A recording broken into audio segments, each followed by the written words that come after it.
और देखिए एक और बड़ी खबर, ऑपरेशन सिंदूर के दौरान भारतीय सेना की बहादुरी, जज्बे को पूरी दुनिया सलाम कर रही है। ऑपरेशन सिंदूर पर एक बड़ी जानकारी सामने आई है और यह पता लगा है कि भारत को पाकिस्तानी एयर डिफेंस सिस्टम को भेदने में महज 23 मिनट का वक्त लगा था। पाकिस्तान का पूरा जो एयर डिफेंस सिस्टम है वो भारत ने कैसे लॉक किया था और आपने देखा था कि कैसे जो पाकिस्तान है वो अपने एयरबेसेस को बचा नहीं पाया था। हालांकि तमाम जो डींगे हैं वो पाकिस्तान हाँकता हुआ नजर आया था चीन से मिले एयर डिफेंस सिस्टम को लेकर या फिर तुर्की से मिले हथियारों को लेकर, लेकिन हर तरीके से जो पाकिस्तान के डिफेंस सिस्टम है वो पस्त साबित हुआ।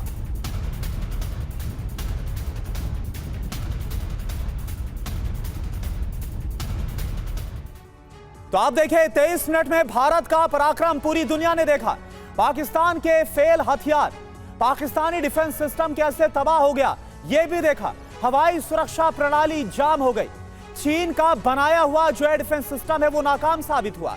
PL-50 UEM Jaipur is a perfect target for prospective students aspiring for good jobs, good education with future-ready skills.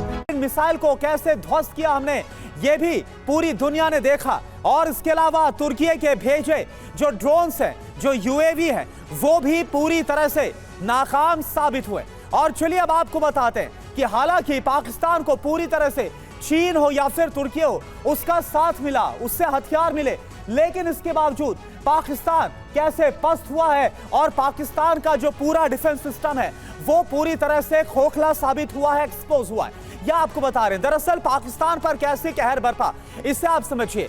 7 से 8 मई की रात पाकिस्तानी ड्रोन हमला होता है। पंजाब जम्मू कश्मीर के इलाकों में ड्रोन से हमला किया गया। भारत के UAS अनमैन्ड एरियल सिस्टम से हमला नाकाम किया गया। देखिए ऑपरेशन सिंदूर की अगली रात ही पाकिस्तान ने सब कुछ किया था। भारतीय डिफेंस की भी बड़ी भूमिका नजर आई। 8 मई की सुबह पाकिस्तान के कई एयर डिफेंस रडार ध्वस्त हुए। लाहौर में एयर डिफेंस सिस्टम मार गिराया गया। और संजय भारद्वाज सर, यही वजह है क्योंकि पाकिस्तान पहले तमाम डींगे हाँक रहा था, गीदड़ भभकिया दे रहा था, लेकिन जिस तरह से भारत ने जवाब दिया, उसके तमाम एयर डिफेंस सिस्टम को लॉक किया, क्या इसके बाद वो हालात बन गए थे कि पाकिस्तान को लेकर जो हमने बोला भी कि उसका 20% जो सैन्य इंफ्रास्ट्रक्चर है हवाई, वो बर्बाद कर दिया। बहुत जल्द पूरी तरह से सब कुछ स्वाहा हो जाता। इससे पहले पाकिस्तान ने घुटने टेके। बिल्कुल सही बात है करुणा, ये बात हाथ कंगन को आस क्या कि किसने सीज फायर की डिमांड की, कौन अमेरिका के आगे सामने गड़गड़ाया सीज फायर के लिए, वो पाकिस्तान का 20% क्या, पाकिस्तान के जो मेन जो आप एयर डिफेंस सिस्टम की बात कर रहे हैं वो मेन जो था उसको नस्ताबूद करना भारत के लिए एक बहुत बड़ा एक एज मिल रहा था। मैं 2-3 बातें और जो आपने चीन के संदर्भ में कही और टर्की के संदर्भ में कही, देखिए 2 बातें साफ है कि ये जो हथियार और जो एयर डिफेंस सिस्टम दिया है चीन ने, ये बेसिकली आउटडेटेड जो इनके हथियार हैं और आउटडेटेड जो टेक्नोलॉजी है वो पाकिस्तान को बेचते हैं। चीन कभी भी आउटडेटेड है, इसीलिए फुस हो गए, वो टिक ही नहीं पाए भारत के अपने सेना के सामने और भारत की अपनी टेक्नोलॉजी के सामने।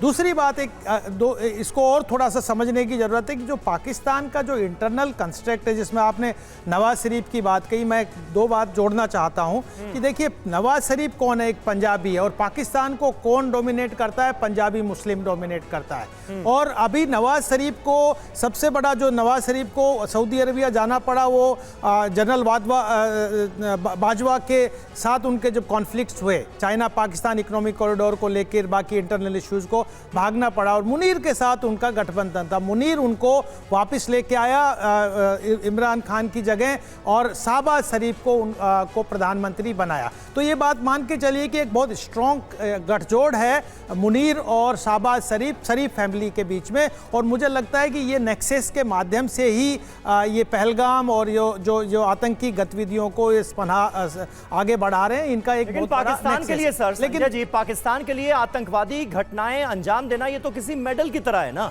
और अब वहां पर हम देख रहे हैं क्रेडिट लेने की होड़ मची हुई है। और जो मोहतरमा इंफॉर्मेशन मिनिस्टर हैं पंजाब प्रांत की, वो तो नवाज शरीफ की पार्टी से ताल्लुक रखती हैं। तो ये क्या क्रेडिट लेने की होड़ भी मची हुई है क्या? आप कह रहे हैं दोनों मिले हुए हैं, यहां तो एक दूसरे में भी क्रेडिट लेने की होड़ नजर आ रही है।